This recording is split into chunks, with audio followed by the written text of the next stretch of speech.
Hello, Bachchu. Let's see the first question for today. The first question says, according to the new office smoking regulations, only employees who have an enclosed office may smoke at their desks. Virtually all employees with enclosed offices are at the professional level, and virtually all secretarial employees lack enclosed offices. Therefore, secretaries who smoke should be offered enclosed offices. Which of the following is an assumption that enables the conclusion above to be properly drawn? Okay तो देखो पहले यहाँ पे ना ये जो para है ये क्या कह रहा है कि अभी जो new office regulations smoking regulations आए हैं ऑफिस में तो वो ये कहता है कि जिन लोगों के पास इनक्लोज डेस्क है ना जिन लोगों के पास इनक्लोज डेस्क है वो अपने ऑफिस में स्मोक कर सकते हैं बाकी लोग नहीं। तो ऑथर ये कह रहा है कि मतलब जितने भी एम्प्लॉयज प्रोफेशनल लेवल्स पे है सिर्फ उन लोगों के पास ही इनक्लोज डेस्क है और जितने भी लोग सेक्रेटरियल लेवल पे है उन लोगों के पास इनक्लोज डेस्क नहीं है। तो फिर सेक्रेटरियल लेवल पे जो लोग स्मोक करते हैं फिर उन लोगों के लिए तुम्हें क्या करना चाहिए अलग से इनक्लोज डेस्क बनाना चाहिए राइट। क्योंकि तुम फिर मतलब क्या कर रहे हो तुम इन you are favouring only a certain level of employees की जो मतलब तुमको अगर पता है कि बस प्रोफेशनल लेवल वाले लोगों के पास ही इनक्लोज डेस्क है और तुम ऐसे रूल्स लेके आ रहे हो कि सिर्फ इनक्लोज डेस्क वाले स्मोक कर सकते हैं so that means you are favoring a like certain level of people right। तो इसलिए ऑथर का ये कहना है कि फिर जो सेक्रेटरी लेवल पे जितने भी लोग हैं उसमें से जितने लोग स्मोक करते हैं उन लोगों को तुम अलग से फिर इनक्लोज डेस्क दे okay. So now let us we have to take the assumption okay। So let's go to next slide for the options। Employees at the professional level who do not smoke should keep their enclosed offices employees at the professional level who do not smoke should keep their enclosed offices। इसके बारे में तो है ही नहीं argument employees at the professional level उनमें से जो लोग स्मोक नहीं करते इन लोगों के बारे में आर्गुमेंट ही नहीं है कि प्रोफेशनल लेवल पे जो लोग स्मोक नहीं करते उनको क्या करना चाहिए क्या नहीं करना चाहिए इसके बारे में तो आर्गुमेंट है ही नहीं है। तो ये असम्पशन हो ही नहीं सकता है। Every time remember this that whenever you are choosing anything be it assumption be it inference it must be related to the argument that is given in the para right कि argument क्या है author क्या कह रहा है evidence क्या है तो उसी के बेस पे तुम्हारा जो assumption होगा कुछ भी होगा that will be related to that it can't be something which is unrelated to the facts which are given in the para।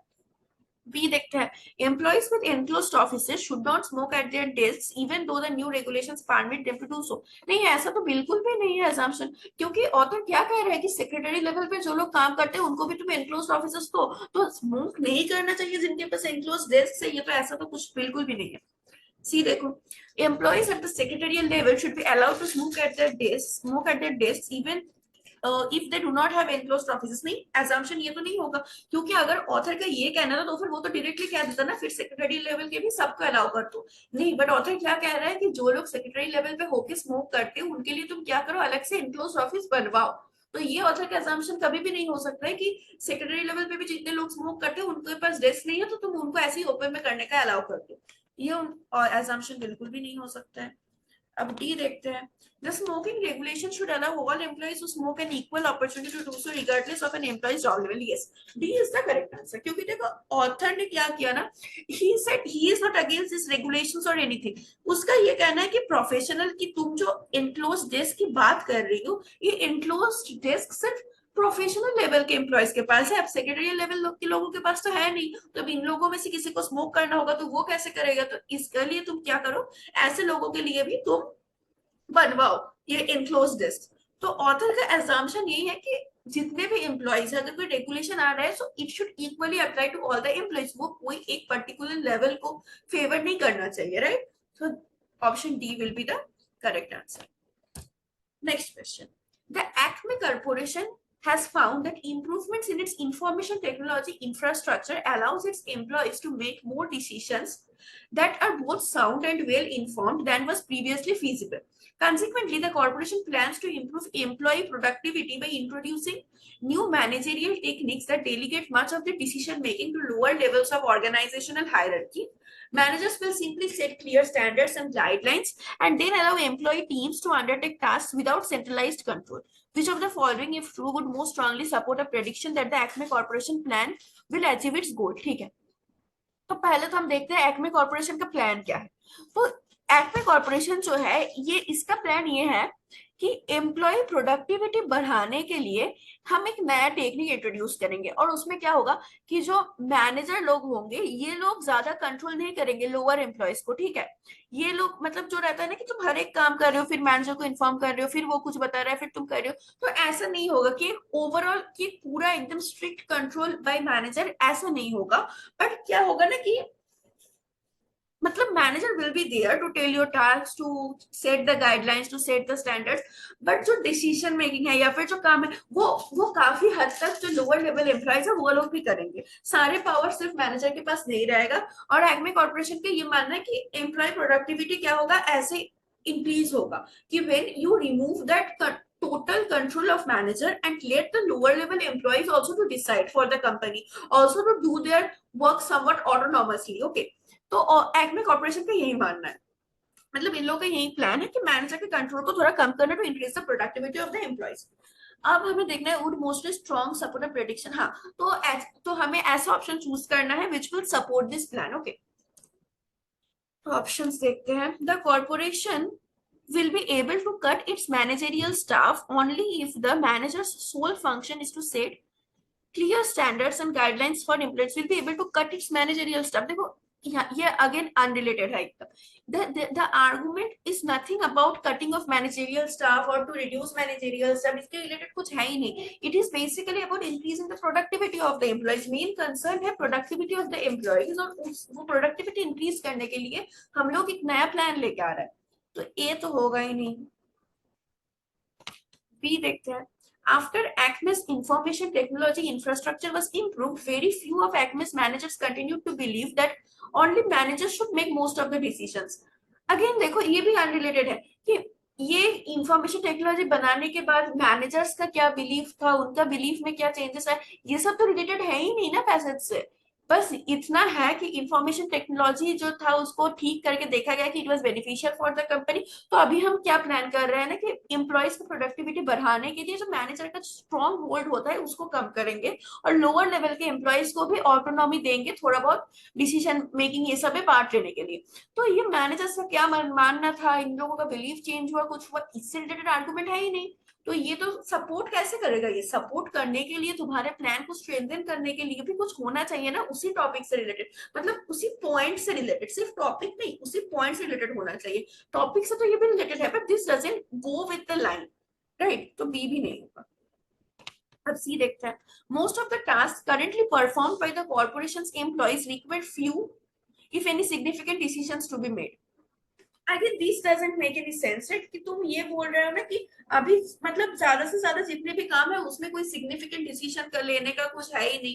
तो this doesn't support the plan of reducing the managerial control, कि ज्यादा important काम नहीं है इसलिए managerial जो control है वो कम कर देंगे। This doesn't support your argument. देखो हमें ऐसा लेना है which fosters the which emphasizes the fact कि तुम्हारे प्लान जो है इसको इम्प्लीमेंट करने पे जो तुम्हारा मेन मोटो है ना प्रोडक्टिविटी इंक्रीज करने का, वो सच में इंक्रीज होगा।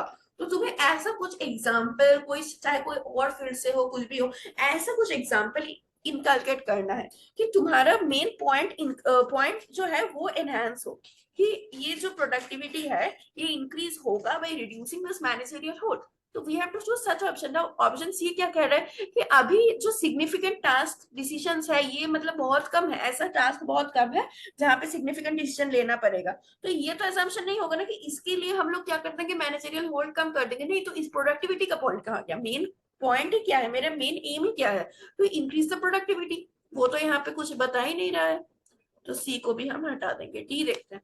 When employees can make decisions themselves rather than submitting the same matters for decision to managers, there is more time available for directly productive activities। Yes, D is correct। क्योंकि D में हम क्या बता रहे हैं ना कि जब एम्प्लॉयज खुद से कुछ डिसीजंस लेंगे रादर देन कि बार बार मैनेजर के पास जा रहा है भाग भाग के कुछ भी डिसीजन, थोड़ा बहुत कुछ भी डिसीजन लेने के लिए मैनेजर के पास भाग भाग के जा रहा है, ये करने की जगह जब एम्प्लॉयज खुद डिसीजन लेना शुरू करेंगे तो क्या होगा, टाइम सेव होगा। टाइम सेव होगा तो ये टाइम हम प्रोडक्टिव चीजों में लगा सकते हैं और कोई प्रोडक्टिव चीजें कर सकते हैं। तो ये क्या कर रहा है, it is strengthening the plan, it is strengthening the main M of the author कि हम ये प्लान क्यों इंप्लीमेंट कर रहे हैं, प्रोडक्टिविटी बढ़ाने के लिए। और ऑप्शन डी भी क्या शो कर रहा है कि हाँ प्रोडक्टिविटी बढ़ रहा है in a way. So option D will strengthen the plan. Now next question. a company has developed a new sensing device that, according to the company's claims, detects weak ultra low frequency electromagnetic signals associated with a beating heart. These signals, which pass through almost any physical obstruction, are purportedly detected by the device even at a significant distances. Therefore, if the company's claims are true, their device will radically improve emergency teams' ability to locate quickly people who are trapped within the wreckage of collapsed buildings. Strengthens the argument. Okay. तो देखो argument क्या है ना, एक company ये बोल रहा है कि हमारे पास एक ऐसा डिवाइस है जिससे क्या होगा ना, हार्ट का जो सिग्नल्स है it will be able to capture and locate that person. ऐसा डिवाइस है कि उससे तुमको लोकेट कर पाएगा, कोई भी पर्सन को लोकेट कर पाएगा. तो क्या होगा ना कि ऐसा डिवाइस अगर सचमुच अच्छे से काम करे, so that will be helpful during disasters. की कोई भी इमरजेंसी टीम ऐसा डिवाइस लेके जाता है तो उनको पता चल जाएगा कि कहाँ पे कौन फंसा है और उनको जाके क्या वो तुरंत निकाल पाएगा वहां से. ओके. तो अब हमको इस आर्गुमेंट को स्ट्रेंथन करना है, तो ऑप्शन देखते हैं. People trapped within the wreckage of the collapsed buildings usually have serious injuries that require prompt medical treatment. हाँ, ये तो ठीक है, this is a fact related to it कि हाँ पीपल को ज्यादा वो प्रॉम्प्ट ट्रीटमेंट के लिए उनको चाहिए क्योंकि उनका सीरियस मतलब इंजरीज होता है if you are in a wreckage. तो ये तो ठीक है, बट इससे तुम्हारा प्लान तो स्ट्रेंथन नहीं हो रहा है ना. आर्गुमेंट क्या था कि ये जो डिवाइस है, this device argument. First understand the argument. देखो आर्गुमेंट यहाँ पे क्या है कि आर्गुमेंट इज सेइंग दैट ये जो डिवाइस है that will help you to locate people very easily in disaster conditions. ये है बेसिक आर्गुमेंट कि this device will help you in emergency situations. तो हमें इसको स्ट्रेंथन करना है. तो अगर हम ये बोल रहे हैं यहाँ पे कि रेकेज में बहुत लोग मतलब सीरियसली इंज्योर्ड होते हैं एंड इनको जल्दी ट्रीटमेंट चाहिए होता है, so this doesn't strengthen your argument कि this device will help you locate the people quickly in emergency. This is a factor which is like supporting the cause कि हाँ ऐसा डिवाइस होना चाहिए, it will be helpful, but it doesn't strengthen कि हाँ ये device emergency के time में हेल्प कर सकता है. तो ऑप्शन ए नहीं होगा क्योंकि ये कोई स्ट्रेंथनिंग इफेक्ट नहीं ला रहा है. बी देखो, the device gives a distinctive reading when the signals it detects come from human beings rather than from any other living beings. हाँ ये ठीक है. देखो क्योंकि क्या यहाँ पे ना ये बोल रहा है कि ये डिवाइस मतलब जब कोई मान लो कोई एनिमल कहीं फंसा हुआ है, कोई डॉग कहीं फंसा हुआ है रेकेज में, तो अगर कोई सिग्नल डॉग से आ रहा है और कोई सिग्नल ह्यूमन से आ रहा है तो ये डिवाइस जो है ये डिस्टिंक्ट कर पाता है कि कौन सा सिग्नल एनिमल से आ रहा है, कौन सा सिग्नल ह्यूमन से आ रहा है. तो मतलब क्या है, अगर तुम ये डिवाइस यूज कर रही हो एंड ऐसा कोई सिचुएशन हो रहा है कि कोई एनिमल भी मान लो अंदर फंसा हुआ है, तो तुम समझ पाओगे इस डिवाइस से कि हाँ वो एनिमल है, कोई एनिमल फंसा हुआ है या कोई इंसान फंसा हुआ है, तो तुम्हारा टाइम बर्बाद कम होगा. Right, so like you will not be misled by this device. So you are showing a positive aspect of this device and how this can be helpful in the emergency time. So option B is okay. C and D भी देख लेते हैं पहले. Most people who have survived after being trapped in collapsed buildings were rescued within 2 hours of the building's collapse. Okay, so how does it is related with the device? ठीक है, बहुत लोग फंसे हुए तो उसको हम 2 घंटे में अंदर अंदर बाहर कर लिए थे. तो यहाँ पे डिवाइस का बात ही नहीं किया गया है, तो उसको कैसे निकाले कुछ मतलब there should, if there had been a mention of the device then it would have been okay, but as there is no mention of the device in this option, so हम इसको eliminate कर देंगे क्योंकि तुमने कैसे उसको निकाला, तुम कौन से मेथड से और सबको रेस्क्यू किया ये तो पता ही नहीं है. सो ऑप्शन सी को हम हटा देंगे. Ultra low frequency signals are not the only electromagnetic signals that can pass through almost any physical obstruction. हाँ but still this doesn't strengthen the argument. ठीक है, अगर तुम्हारे मतलब कोई और भी सिग्नल है ऐसा which can pass through physical obstruction, but that doesn't strengthen the argument, right? ठीक है, मतलब if in fact this has a weakening effect on the argument, right? क्योंकि अगर तुम ये बोल रहे हो, क्योंकि देखो जो ये डिवाइस था ना इसमें ultra low frequency electromagnetic rays use किया जाता है. अगर तुम ये बोल रहे हो कि ultra magnetic frequency rails are not the only, सिर्फ यही जो सिग्नल्स है ये सिर्फ ओनली इलेक्ट्रोमैग्नेटिक वेव्स नहीं है जो सारे ऑब्स्टेकल से पास कर सकते हैं, ऐसे कुछ और भी सिग्नल्स है जो पास कर सकते हैं. So you are like weakening the credibility of this device की. इस डिवाइस का जो मेन फंक्शन है कि ये जो रेज है ये सारे ऑब्स्ट्रक्शन क्रॉस कर सकते हैं, कुछ भी क्रॉस कर सकते हैं. और अगर तुम ये बोल रहे हो कि नहीं ऐसा तो और भी रेज है जो ये कर सकता है, तो instead of strengthening you are weakening it. तो डी भी नहीं होगा. So the correct answer will be option B. Okay. Next question. In an experiment testing whether hyperactivity is due to a brain abnormality, the brain activity of 25 hyperactive adults was compared to the brain activity of 25 adults who were not hyperactive. The tests revealed that the hyperactive adults had much less brain activity in the premotor cortex, a region of the brain believed to control action than did the non-hyperactive adults. The experimenters concluded that diminished activity in the premotor cortex is one cause of hyperactivity. Okay, which of the following, if true, most undermines the conclusion drawn by the experimenters? So basically हमें इस conclusion को weaken करना है, और conclusion क्या निकाला है यहाँ पे, ये study जो किया गया था 25 hyper active and 25 non hyper active, इनके ऊपर स्टडी करके क्या देखा गया है, जो हाइपर एक्टिव है ना, इन लोगों के जो प्रीमोटर कॉर्टेक्स है यहाँ पे एक्टिविटी कम होता है rather than the non hyperactive people. तो कंक्लूड ये किया गया है कि प्रीमोटर कॉर्टेक्स में कम एक्टिविटी होने की वजह से हाइपर एक्टिविटी होता है. ओके, तो नाउ हमें इसको वीकन करना है. So let's see the options. Some of the non-hyperactive adults in the study had children who suffer from hyperactivity. Okay, but this doesn't weaken the claim. कि मान लो देखो, अगर ये बोल रहा है कि नॉन हाइपर एक्टिव एडल्ट्स जो हम स्टडी किए थे, नॉन हाइपर एक्टिव में क्या देखा गया था कि इन ऐसा कुछ नहीं है कि प्रीमोटर कॉर्टेक्स में कम एक्टिविटी है या फिर ऐसा कुछ नहीं है नॉन हाइपर एक्टिव लोगों में. तो ये बोल रहा है कि मान लो वहां पे कुछ ऐसे चिल्ड्रन भी थे जो हाइपर एक्टिविटी में सफर कर रहे थे. तो मतलब क्या, कुछ ऐसे बच्चे थे जो हाइपर एक्टिविटी में सफर कर रहे थे, बट स्टिल जब उनके भी मतलब ब्रेन में फिर जो ये एक्टिविटी का बात है, कम एक्टिविटी का प्रीमोटर कॉर्टेक्स में, फिर उनके भी ब्रेन में कम ही था. क्योंकि जितने भी मतलब नॉन हाइपर एक्टिव एडल्ट्स का जो ग्रुप था, उनमें हम क्या देखे थे कि कम था इन लोगों का मतलब कम नहीं था. जो प्रीमोटर कॉर्टेक्स है इन द ब्रेन, वहां पे एक्टिविटी कम नहीं था, ऐसा कोई प्रॉब्लम नहीं था इन लोगों में. तो अगर हम ये कह रहे हैं कि मतलब जो ग्रुप था उनमें से कुछ बच्चे ऐसे थे जो हाइपर एक्टिव थे, बट फिर भी as per the study then it proves that although some children were their hyper active, but still इनके ब्रेन में भी कुछ ऐसा नहीं था कि प्रीमोटर कॉर्टेक्स में कम एक्टिविटी होता है, कि इनके ब्रेन में भी फिर ऐसा कुछ नहीं था, but still they were hyper active. तो मेन बात यह है the logic behind this option. But देखो, फिर भी अगर मान लो कुछ चिल्ड्रन ऐसे भी थे जो हाइपर एक्टिव थे, बट फिर भी उनके ब्रेन में जो प्रीमोटर कॉर्टेक्स की एक्टिविटी है वो कम नहीं था, वो नॉर्मल था, but still it doesn't weaken the claim. क्योंकि जो मेजॉरिटी ऑफ एडल्ट्स है, तो बाकी एडल्ट्स के जो स्टडी किया गया है वो तो सही है. ठीक है, चलो कुछ 4-5 बच्चे थे जिन लोगों का हाइपर एक्टिविटी था, ऑल्दो देयर जो ब्रेन में वो प्रीमोटर कॉर्टेक्स की एक्टिविटी है वो नॉर्मल लेवल पे था, still they were hyper active, but still it doesn't weaken the claim कि hyperactivity is caused by decreased activity in the premotor cortex. क्योंकि यहाँ पे ये कहा गया था कि this is one of the causes. तो ठीक है, जो 4-5 बच्चे ऐसे थे उन लोगों का कोई और कॉज हो सकता है. So this doesn't weaken the claim. तो ए को हटाते हैं, बी देखते हैं. The hyperactive adults who participated in the experiment varied in the severity of their systems. Again this doesn't weaken the claim. It doesn't matter है ना कि उनका सिम्टम बहुत ज्यादा मतलब सीवियर है या फिर कम है, थोड़ा मॉडरेट लेवल पे है, they are suffering from hyperactivity, चाहे वो किसी भी लेवल पे हो. तो again this doesn't weaken the claim. See देखते हैं. The neuropsychologist who design the experiment were not present when the tests were performed. This doesn't have any relevance. ये जो लोग डिजाइन किए हैं उसके टाइम में ये प्रेजेंट थे या नहीं टेस्ट के टाइम पे, इसका कोई रिलेवेंस ही नहीं है. तो ये तो होगा ही नहीं. चाहे वो प्रेजेंट हो ना हो, how does weaken the claim. वो प्रेजेंट ना भी हो सकता है, कोई और प्रोफेशनल हो सकता है जो टेस्ट कंडक्ट कर रहे हो.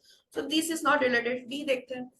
All of the hyperactive adults in the study had been treated of hyperactivity with a medication which is known to depress activity in some regions of the brain, while none of the non-hyperactive adults have been so treated. Okay. तो देखो ये option क्या कह रहा है ना, कि जितने भी हाइपर एक्टिव लोग हैं उन लोगों ने कुछ ऐसा मेडिसिन लिया है जिसका ऐसा एक साइड इफेक्ट होता है कि वो मेडिसिन लेने के बाद ब्रेन के कुछ कुछ एरियाज में ना एक्टिविटी कम हो जाता है. तो मतलब क्या हो रहा है कि जो ब्रेन का एक्टिविटी कम है, ये हाइपर एक्टिव के होने की वजह से नहीं है, ये जो ये मेडिसिन ले रहे हैं इसके वजह से इसका ये कम हो जा रहा है. तो दिस ये मतलब ये ब्रेन का जो एक्टिविटी है ये कम होने का रिजल्ट हाइपर एक्टिविटी नहीं है. रैदर ये लोग हाइपर एक्टिव होने के कारण ये लोग जो मेडिसिन ले रहे हैं ना, ये इस एक्टिविटी को कम कर रहे हैं इन दैट रीजन. क्योंकि ये माना जा रहा है कि इस मेडिसिन का ऐसा ऐसा कुछ साइड इफेक्ट्स है कि it decreases the activity in some regions of the brain. तो मतलब क्या कि जो मेडिकेशन ये लोग ले रहे हैं उसके वजह से ये डिक्रीज हो रहा है. ये डिक्रीज होने की वजह से हाइपर एक्टिव नहीं हो रहा है. इंस्टेड हाइपर एक्टिव है, कुछ मेडिसिन ले रहे हैं और इस ये मेडिसिन का ये साइड इफेक्ट है हाइपर एक्टिव लोगों में. और जितने भी नॉन हाइपर एक्टिव लोग हैं उन्होंने कभी ऐसा कुछ मेडिसिन लिया ही नहीं. तो दिस वीकन्स द क्लेम कि जिसके ऊपर बेस करके तुम बोल रहे हो ना कि ये एक सिम्टम है हाइपर एक्टिव का या फिर ये कॉज है, वो कॉज है ही नहीं, क्योंकि वो जो मेडिकेशन है मेडिकेशन लेने की वजह से वो हो रहा है, तो वो हाइपर एक्टिव होने का कॉज नहीं है. So D weakens the claim. Okay, so D will be the correct answer. Next question. Film director. It is true that certain characters and plot twists in my newly released film, The Big Haste, are strikingly similar to characters and plot twists in Thieves, a movie that came out last year. Based on the similarities, the film studio that produced Thieves is now accusing me of taking ideas from that film. The accusation is clearly without merit. All production work on The Big Haste was actually completed months before Thieves was released. Which of the following, if true, provides the strongest support for the director's rejection of accusation? ठीक है, तो पहले देखो director क्या बोल रहा है. Director ये बोल रहा है कि ये जो थीव्स का जो है प्रोड्यूसर डायरेक्टर कुछ भी, वो हमें एक्यूज कर रहा है कि तुमने मेरे फिल्म से आइडियाज चुराए हैं. बट ऐसा हाँ, प्लॉट ट्विस्ट, हाँ, तो डायरेक्टर पहले तो उस वो ये एग्री कर रहा है कि हाँ मतलब कुछ प्लॉट ट्विस्ट या फिर कुछ कैरेक्टर्स है सेम, बट मैंने ये कोई थीव्स मूवी से नहीं चुराया है, क्योंकि मेरा फिल्म बनाने का जितना भी काम था ये बन गया था before the release of this film thieves. ये थीव्स फिल्म रिलीज होने के पहले ही मेरे फिल्म का जितना थीव्स रिलीज होने के पहले बिग हेस्ट का जितना भी शूटिंग था जितना भी काम था बिग हेस्ट बन गया था, तो मैंने नहीं चुराया है. हो सकता है कि हाँ कुछ प्लॉट सिमिलर है कुछ कैरेक्टर सिमिलर है, बट स्टिल मैंने नहीं चुराया है क्योंकि चीज रिलीज होने से पहले ही मेरा बन गया था. अब हमको जो फिल्म डायरेक्टर का ये आर्गुमेंट है इसको स्ट्रेंथन करना है, इसको सपोर्ट करना है. ओके, तो ऑप्शंस देखते हैं. Before Thieves began production, its script had been circulating for several years among various film studios, including the studio that produced The Biggest. अब देखो ये तो स्ट्रेंथन नहीं कर रहा है, ये तो वीकेंड कर रहा है डायरेक्टर का क्लेम को, क्योंकि अगर मैं ये बोल रही हूँ ना कि थीव्स का प्रोडक्शन होने से पहले ही जो मतलब इसका जो स्क्रिप्ट था ये बहुत सारे बाकी production house including big heist इनके भी प्रोडक्शन हाउस पे ये स्क्रिप्ट बहुत लोगों के पास चला गया था. तो मतलब क्या स्क्रिप्ट चला गया था, मतलब तो हो सकता है कि बिग हेस्ट ने कॉपी किया हो, तो डायरेक्टर के क्लेम को तो ये वीकेंड कर रहा है. ठीक है, तो ए को तो हटा देंगे. अब बी देखो. The characters and the plot twists that are most similar in the two films have close parallels in many earlier films of the same genre. अब देखो बी क्या कह रहा है कि जो कैरेक्टर्स और प्लॉट ट्विस्ट जिसका सिमिलरिटी का बात किया जा रहा है ना, ये और भी मतलब बहुत सारे फिल्म है इस जॉनर में जहाँ पे ये सिमिलरिटीज पाया जाता है. तो मतलब क्या मैं ये बोल रही हूँ कि हो सकता है ये जो जॉनर है फिल्म का, चाहे वो हॉरर हो कॉमेडी हो, इस ऐसे जॉनर के फिल्म्स में ये सारे कैरेक्टरिस्टिक्स बहुत कॉमन है, या फिर ये सारे प्लॉट्स बहुत कॉमन है जो बहुत सारे फिल्म्स में मिलता है. So it is a like characteristic of that genre और feature of the films of that genre. तो ये मैं बोल रही हूँ. So I am strengthening the argument of this director in some way. कि डायरेक्टर का ये कहना था कि मैंने तो चुराया ही नहीं है कुछ, तो मैं भी अगर ये बोल रही हूँ ना कि ऐसे कैरेक्टरिस्टिक ऐसे फीचर्स मतलब इस जॉनर की मूवीज में बहुत कॉमन है, तो ये हो सकता है ना कि that is a feature of the genre of the movies in that genre. ये चुराने का जरूरत नहीं है, ये फीचर्स है और ये बहुत सारे मूवीज में कॉमन पाया जाता है. तो option B is strengthening the argument of the director. C and D भी देखते हैं. The film studio that produce thieves seldom produces films in this genre.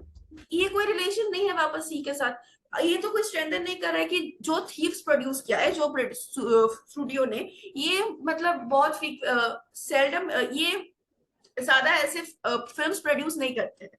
जो that produce thief seldom produces films in this genre, कि जो thieves जिन्होंने produce किया है वो मतलब बहुत कम ही ऐसे फिल्म्स प्रोड्यूस करते हैं इस जॉनर में. ये तो एक मतलब वो कम करे ज्यादा करे तो रिलेटेड भी नहीं है. यू कैन आल्सो से कि this has a weakening effect. और तो बोल रहे हो कि मतलब ये बहुत कम, मतलब देखो B and C are contradictory to each other. ठीक है, मतलब अगर तुम ये बोल रहे हो ना कि थीव्स जो है फिल्म, तो इसका जो प्रोडक्शन हाउस है ये मतलब बहुत कम ही ऐसे फिल्म्स प्रोड्यूस करते हैं इस जॉनर के, बहुत कम फिल्म्स प्रोड्यूस करते हैं ये प्रोडक्शन हाउस. तो मतलब क्या हो रहा है ना कि ये प्रोडक्शन हाउस बहुत कम ऐसे प्रोड्यूस करता है इस जॉनर में, और उससे अगर सिमिलैरिटी हो रहा है किसी और फिल्म का, तो maybe there are chances कि हाँ हो सकता है कि कुछ इन्होंने कॉपी किया है, कहीं से जुगाड़ किया है, क्योंकि बहुत कम अगर ये प्रोड्यूस करता है ऐसे जॉनर में, तो इसका जो प्लॉट होगा कुछ भी होगा तो ये इसको पाना थोड़ा डिफिकल्ट होगा. कि अगर इस जॉनर में ये कम प्रोड्यूस करता है फिर भी इसका कॉपी हो रहा है, तो मतलब हो सकता है कि हाँ कुछ सच में हुआ हो. So this also weakens the claim rather than strengthening it. Okay, तो सी को भी हम हटा देंगे. डी देखते हैं. The director of thieves work with the director of the biggest on several earlier projects. वापस देखो, this also has a weakening effect, क्योंकि अगर तुम ये बोल रहे हो ना कि थीव्स का जो डायरेक्टर है ये बिगेस्ट के डायरेक्टर के साथ बहुत पहले प्रोजेक्ट्स में काम कर चुका है, तो इसका मतलब क्या हो सकता है कि काम कर चुका है, तो मे बी ये हो सकता है ना कि कभी इन्होंने अपना आइडिया शेयर किया हो, कुछ भी थोड़ा सा बताया हुआ हो, और फिर बाद में इन्होंने कॉपी कर लिया, ये बिग हेस्ट वाले डायरेक्टर ने कॉपी कर लिया। ये भी हो सकता है कि अगर पहले से बहुत जान पहचान है तो हो सकता है तुमने कभी थोड़ा बहुत कुछ शेयर किया और दूसरे वाले ने कॉपी कर लिया। तो this also weakens the claim of the director of biggest. So option B only strengthens the claim of the director of biggest, and so B will be the correct answer. Okay, so we have completed this exercise. I hope all of you have understood it. Thank you.